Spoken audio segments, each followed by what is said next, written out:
অনিৰ্বাণ নিজৰ কোঠাত শুই থাকোঁতে হঠাতে মাকৰ চিঞৰ শুনিলে। আতংকিত হৈ সি মাকৰ কোঠালৈ দৌৰি গ'ল। দুৱাৰখন খোলা আছিল আৰু ভিতৰৰ দৃশ্য দেখি সি অবাক হৈ পৰিল। সন্মুখৰ বিচনাখনত দেউতাক শুই আছিল। মৃত্যুৰ যন্ত্ৰণাত ছটপটাই আছিল। উশাহ নিশাহ লোৱাত কষ্ট পাইছিল। অনিৰ্বাণৰ মাকে স্বামীৰ হাতত ধৰি কাষৰ বিচনাখনত বহি অবিৰতভাৱে কান্দি আছিল। হয়তো তেওঁ জানিছিল যে এতিয়া স্বামীৰ অন্তিম সময় আহি পৰিছে। অনিৰ্বাণে খৰধৰকৈ দেউতাকৰ ওচৰলৈ গৈ ক'লে, মা, মই এম্বুলেন্সলৈ ফোন কৰোঁ। অনিৰ্বাণে যেতিয়া পকেটৰ পৰা মোবাইলটো উলিয়াব ধৰিলে, তেতিয়া দেউতাক ৰাকেশ চৌধুৰীয়ে কঁপি থকা হাত দুখনেৰে তাৰ হাতখনত ধৰিলে।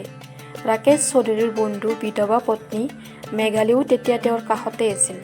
মেঘালীয়ে ৰাকেশক নিজৰ ককায়েকৰ দৰে মানিছিল।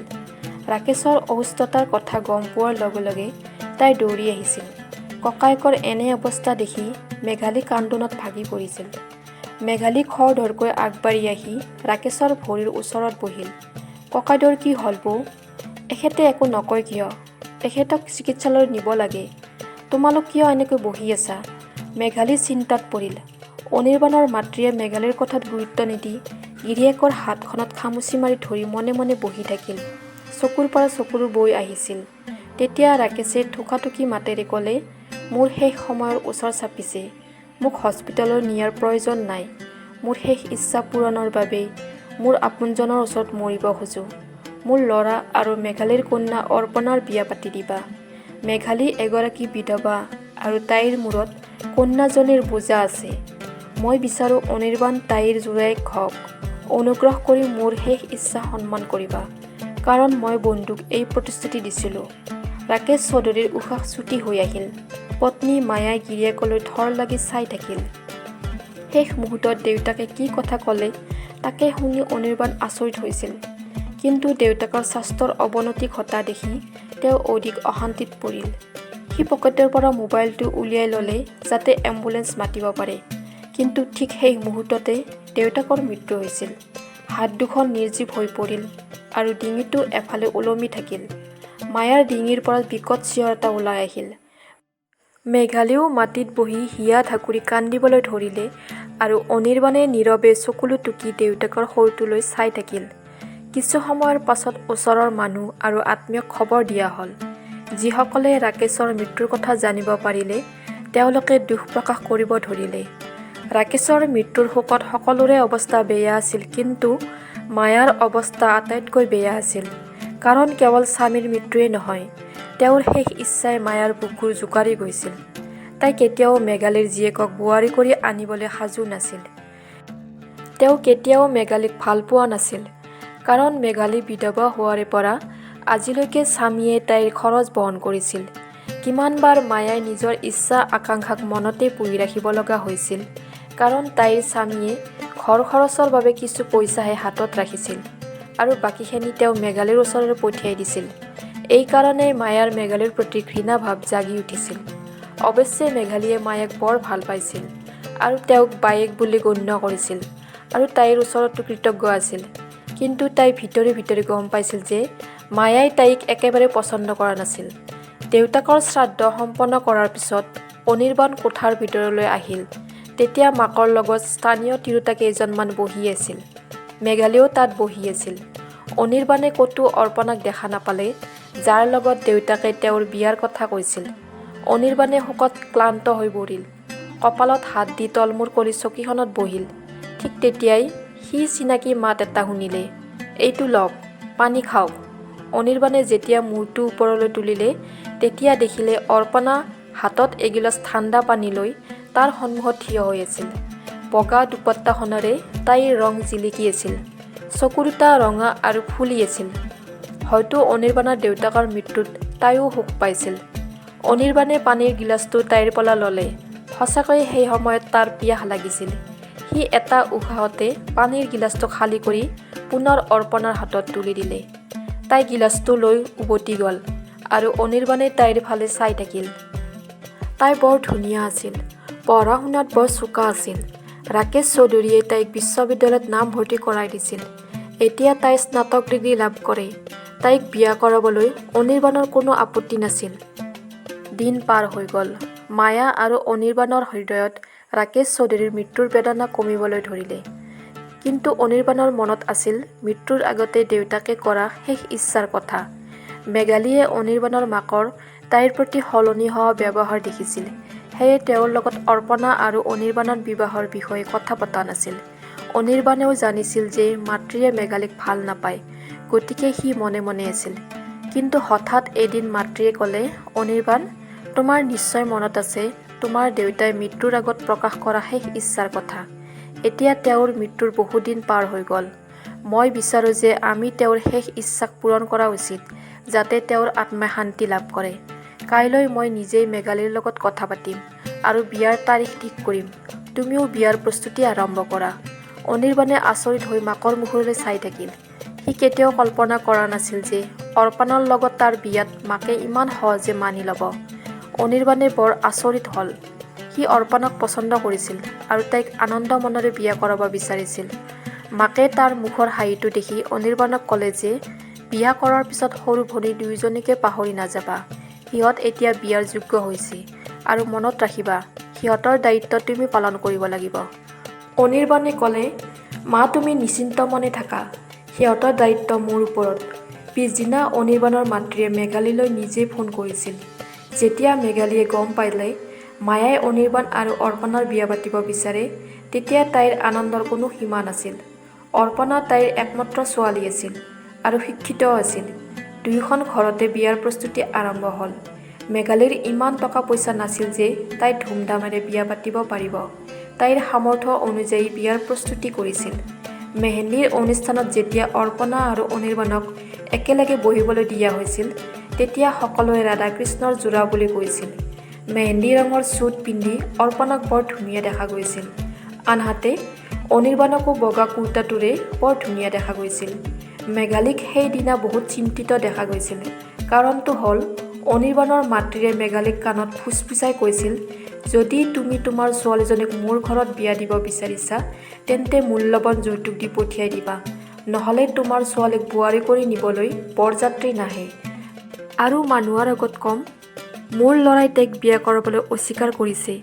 সকলোৱে জানে যে মাকে কোৱা কথাবোৰ সি কেতিয়াও নাকচ নকৰে। মেঘালীয়ে কথাষাৰ শুনি ঘৰৰ মন্দিৰত বহি কান্দি আছিল। তাইৰ আলহীক খুৱাবলৈও টকা নাছিল। তাই এই টকা কাৰোবাৰ পৰা ধাৰলৈ লৈছিল। কিন্তু এতিয়া তাই ইমান ডাঙৰ সমস্যাৰ সন্মুখীন হৈছিল। শেষত তাই এটা সিদ্ধান্ত ল'লে। সেই মুহূৰ্ততে তাইৰ ঘৰটো বহুদিনৰ পৰা কিনিবলৈ চেষ্টা কৰি থকা সম্পত্তিৰ ব্যৱসায়ীজনক ফোন কৰিলে। সম্পত্তিৰ ব্যৱসায়ীয়ে তাইক দিয়া ধনখিনি তাইৰ ঘৰৰ প্ৰকৃত দামৰ আধা আছিল। কিন্তু সেই সময়ত তাই অসহায় হৈ পৰিছিল। অৰ্পণাৰ যৌতুক সেই টকাৰে আয়োজন কৰিছিল। পিছদিনা বিয়াৰ বৰযাত্ৰী অহাত মেঘালীয়ে বৰযাত্ৰীৰ লগত গোটেই যৌতুকখিনি পঠাই দিছিল। মায়াই বৰ আচৰিত হৈছিল যে মেঘালী ইমানবোৰ যৌতুক কেনেকৈ ঠিক কৰিলে। অনিৰ্বাণেও ভাবিলে অৰ্পণাৰ মাতৃয়ে ক'ৰ পৰা ইমান টকা পালে যে তেওঁ যৌতুকো দিলে। অৰ্পণা চকুলোটুকি শহুৰৰ ঘৰলৈ বিদায় ল'লে। ছোৱালীজনীক বিদায় দিয়াৰ পিছত মেঘালী নিজেই ভাড়া ঘৰলৈ স্থানান্তৰিত হৈছিল। অৰ্পণাৰ অনিৰ্বাণে বহুত যত্ন লৈছিল। শাহুৱেকেও তাইক সকলো প্ৰকাৰে চোৱা চিতা কৰিবলৈ চেষ্টা কৰিছিল আৰু ননদৰ আচৰণো তাইৰ লগত ঠিকেই আছিল। কিন্তু তাই এটা কথা লক্ষ্য কৰিছিল যে অনিৰ্বাণে মাকৰ কথা বহুত শুনিছিল। যদি তেওঁ দিনক ৰাতি বুলি কয়, তেওঁ চকু মুদি বিশ্বাস কৰিছিল। মাকৰ কোনো কথাতে অস্বীকাৰ কৰিবলৈ অনিৰ্বাণত সাহস নাছিল। ক্ৰমান্বয়ে তাইৰ ঘৰৰ পৰিৱেশত থিতাপি ল'বলৈ ধৰিলে। কিন্তু তাইৰ বাৰে বাৰে মনত পৰিছিল যে মাকেই তাইৰ যৌতুকৰ বাবে ঘৰ বিক্ৰী কৰিবলগীয়া হৈছিল। তাৰ পিছত এদিন ডাঙৰ ননদৰ বিয়াৰ বিষয়ে আলোচনা আৰম্ভ হ'ল। যিসকল লোকৰ লগত সম্পৰ্ক স্থিৰ হৈছিল, অৰ্পণাৰ সেই মানুহবোৰক অলপ লোভী যেন লাগিল। সি লোভী চকুৰে ঘৰখনত উপস্থিত থকা বস্তুবোৰলৈ চাই আছিল, যিবোৰ বেছিভাগে অৰ্পণাৰ যৌতুকৰ। তেওঁ বিয়াৰ চৰ্তত স্পষ্টকৈ উল্লেখ কৰিছিল যে তেওঁ ছোৱালীজনীৰ পৰিয়ালৰ পৰা সোণৰ ছেট আৰু বিশাল যৌতুক বিচাৰিছিল। কিন্তু অৰ্পণা আচৰিত হৈছিল যেতিয়া শাহুৱেকে তেওঁলোকক হ'ব বুলি ক'লে আৰু ক'লে, চিন্তা নকৰিব, মই মোৰ ছোৱালীজনী সুখত থকাটো বিচাৰোঁ। আপোনালোকে যিমান যৌতুক বিচাৰে মই সিমান দিবলৈ সাজু আছোঁ। অনিৰ্বাণেও আচৰিত হৈছিল যে মাকে যৌতুকৰ ব্যৱস্থা কেনেকৈ কৰিব, কাৰণ তেওঁৰ হাতত ইমান টকা নাছিল। বিয়াৰ কিছুদিন আগত মায়াই পুতেকক তাইৰ ৰুমলৈ মাতি নি ক'লে, সি অৰ্পণাক মাকৰ ঘৰলৈ থৈ আহিব লাগে। পিছত বিয়াৰ কামৰ ব্যস্ততাৰ ফলত তাই মাকক লগ কৰিব নোৱাৰিব। মেঘালীও অসুস্থ আৰু তেওঁ বিয়াত উপস্থিত হ'ব নোৱাৰে। গতিকে বোৱাৰী গৈ মাকৰ খবৰকে লৈ আহক। অনিৰ্বাণৰ মাকৰ পৰামৰ্শ নাকচ কৰিবলৈ সাহস নহ'ল, যদিও তেওঁ অৰ্পণাক দিনে নিশাই তেওঁৰ লগত থকাটো বিচাৰিছিল। যেতিয়া তেওঁ অৰ্পণাক যাবলৈ ক'লে, তাই অনিৰ্বাণলৈ অবাক হৈ চাই থাকিল। তাইৰ মনত শংকা হৈছিল যে কিবা এটা বেয়া হ'বলৈ গৈ আছে। অনিৰ্বাণে তাইক মাকৰ ঘৰত থৈ ঘূৰি আহি নিজৰ ঘৰত যি দৃশ্য দেখিলে, তাৰ মূৰৰ ওপৰত পাহাৰ খহি পৰা যেন হ'ল।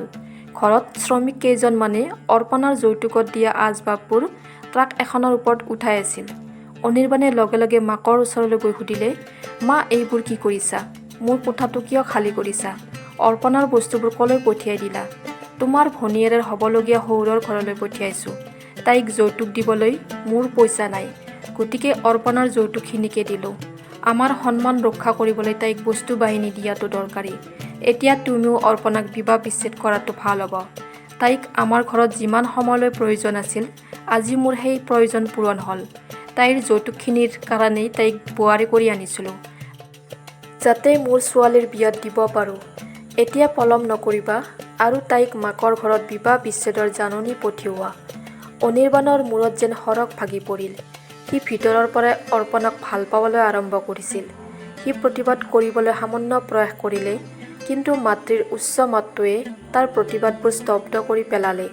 সি মনে মনে বিবাহ বিচ্ছেদৰ কাগজবোৰ অৰ্পণাৰ ওচৰলৈ পঠিয়াই দিলে। অৰ্পণাই মাকৰ ঘৰত তাৰ আগমনৰ বাবে অপেক্ষা কৰি আছিল। যেতিয়া তাইৰ হাতত বিবাহ বিচ্ছেদৰ জাননী আহিল, তাই কল্পনাও কৰিব পৰা নাছিল যে অনিৰ্বাণে তাইৰ লগত এনেকুৱা কৰিব। অনিৰ্বাণৰ ভনীয়েকৰ বিয়াখন ধুমধামেৰে পতা হ'ল। অনিৰ্বাণৰ মাতৃ মায়াই গৌৰৱেৰে সকলোকে কৈছিল যে তাইৰ প্ৰথম ছোৱালীজনীৰ বিয়াত ইমানখিনি যৌতুক নিদিলে মোৰ মাতৃ হোৱাৰ কি লাভ। অনিৰ্বাণে কাপুৰুষৰ দৰে মাকৰ কথাত হয় ভৰ দিছিল। এদিন মাতৃয়ে অনিৰ্বাণক তেওঁৰ ওচৰলৈ মাতিলে। তেওঁ তাৰ ওচৰতে ৰখা চকীখনত বহি অনিৰ্বাণক তাইৰ সন্মুখত বহিবলৈ দিলে। তাৰ পিছত তেওঁ ক'লে, মই জানো তুমি তোমাৰ সংসাৰ ভাঙি যোৱাৰ বাবে কষ্ট পাইছা, কিন্তু চিন্তা নকৰিবা। মই তোমাৰ বাবে খুব ধুনীয়া ছোৱালী এজনী বিচাৰিম, যিজনীয়ে বহুত দামী যৌতুক আনিব। চোৱা অনিৰ্বাণ, তোমাৰ দেউতাই গোটেই জীৱন মেঘালী আৰু তাইৰ জীয়েকৰ নামত পইচাবোৰ শেষ কৰিলে। গতিকে মোৰ হাতত কোনো জমা ধন নাই, যাৰ সহায়ত মই তোমাৰ ভনীক বিয়া দিব পাৰোঁ। পুনৰ বিয়া কৰোৱা আৰু তোমাৰ দ্বিতীয় পত্নীয়ে যি যৌতুক আনিব, মই তোমাৰ সৰু ভনীয়েৰৰ বিয়াত দিম, আৰু এইদৰে তুমি আৰু মই আমাৰ কৰ্তব্যৰ পৰা মুক্ত হ'ম। অনিৰ্বাণে মাকৰ মুখলৈ চাই স্তম্ভিত হৈ পৰিল। তেওঁ কিমান সহজে আনৰ ছোৱালীৰ জীৱন ধ্বংস কৰাৰ কথা ক'ব পাৰিলে। অনিৰ্বাণে হঠাতে উঠি নিজৰ কোঠাৰ ফালে আগবাঢ়ি গ'ল। অনিৰ্বাণৰ মাতৃয়ে সেইদিনা ৰাতি শান্তিৰে শুব পাৰিব। তাই নাজানিছিল যে পিছদিনা ৰাতিপুৱা তেওঁৰ জীৱনলৈ ধুমুহা এজাক আহিব। সৰু কন্যাজনী ব্ৰেকফাষ্ট কৰি থাকোঁতে মাকে মৰমেৰে ছোৱালীজনীৰ মূৰত আদৰ কৰি ক'লে, বুজিছা, অতি সোনকালে মই তোমাৰো বিয়া পাতিম। মই তোমাক ভাল ঘৰলৈ বিয়া দিম আৰু নিশাক দিয়া যৌতুকতকৈ দুগুণ দিম। এইবাৰ মই অনিৰ্বাণলৈ এটা ধনী পৰিয়ালৰ ছোৱালী আনিম, যিজনীয়ে অধিক যৌতুক দিব। অনিৰ্বাণৰ সৰু ভনীয়েকে হাঁহিলে। এনেতে দুৱাৰৰ ঘণ্টা বাজি উঠিল। মায়াই চমক খালে। ইমান ৰাতিপুৱাই কোন আহিব পাৰে? নিজেই দুৱাৰৰ ফালে আগবাঢ়িল। কোনোবাই পাগলৰ দৰে একেৰাহে ঘণ্টা বজাই আছিল। মায়াই দুৱাৰখন খুলিলে। বাহিৰত যি দৃশ্য দেখিলে তেওঁ চিৎকাৰ কৰি উঠিল। দুৱাৰৰ কাষত মায়াৰ ডাঙৰ ছোৱালী নিশা থিয় হৈ আছিল। তাই সাধাৰণ কাপোৰ এযোৰ পিন্ধি আছিল, যিবোৰ বহুত ঠাইত ফাটি গৈছিল। গালত চৰ পৰা চিন আছিল আৰু চকু ওঠত আঘাতৰ চিন দেখা গৈছিল। তাই গেটৰ বাহিৰত থিয় হৈ আছিল। মাতৃয়ে তাইক সাৱটি ধৰি কান্দিবলৈ ধৰিলে। কি হ'ল মোৰ মাইনা? কোনে এই সকলোবোৰ কৰিছে? তোমাৰ অৱস্থা কেনেকুৱা হৈছে? কিয় ইমান ৰাতিপুৱা ইয়ালৈ আহিছা? মায়াই বৰ কষ্টৰে নিজকে নিয়ন্ত্ৰণ কৰিবলৈ চেষ্টা কৰিলে। চকুলো টুকি তাই ক'লে, মা, ইয়াৰ পৰা যোৱাৰ পিছত সকলো একেবাৰে স্বাভাৱিক আছিল। ৰাতি মোৰ স্বামী কোঠাটোলৈ আহিছিল। এইখিনিলৈ চব ঠিকেই আছিল। কিন্তু ৰাতিপুৱা প্ৰায় 5 বজাত হঠাতে মোৰ স্বামীয়ে মোক চৰ মাৰি মোক জগাই দিলে। মই আচৰিত হৈ তেওঁৰ মুখখনলৈ চালোঁ। তাৰ পিছত মোৰ শাহু আৰু ননদেও আহি লগ লাগি মোক মাৰিলে। তেওঁলোকে ক'লে যে তেওঁলোকে কেৱল যৌতুক সংগ্ৰহ কৰিবলৈহে মোক বিয়া কৰাইছে, নহ'লে মোৰ দৰে কম ধুনীয়া ছোৱালীৰ প্ৰয়োজন নাছিল। সিহঁতে লগ লাগি মোক ঘৰৰ পৰা গতিয়াই বাহিৰ কৰি দিলে। বিয়াত অহা মানুহবোৰ সিহঁতৰ সম্পৰ্কীয় নাছিল, তেওঁলোক বেলেগ চহৰৰ মানুহ আছিল। সিহঁত থকা ঘৰটো নিজৰ নহয়, ভাড়া ঘৰহে। নিশাই ক'লে, মা, মোৰ জীৱন ধ্বংস হৈ গ'ল। তাই এইবোৰ কৈ মাকক সাৱটি ধৰি হুকহুকাই কান্দিব ধৰিলে। মাতৃ মায়াই বোৱাৰী অৰ্পণাৰ লগত যি কৰিছিল, সেয়া তাইৰ ছোৱালীজনীৰ লগতে একেই ঘটনা ঘটিল। বোৱাৰীলৈ হুল পুতোতে নিজে মৰিল ফুটি। কৰ্মৰ ফল হাতে হাতে পালে, কিন্তু এতিয়া অনুশোচনা কৰাৰ বাহিৰে একো উপায় নাছিল।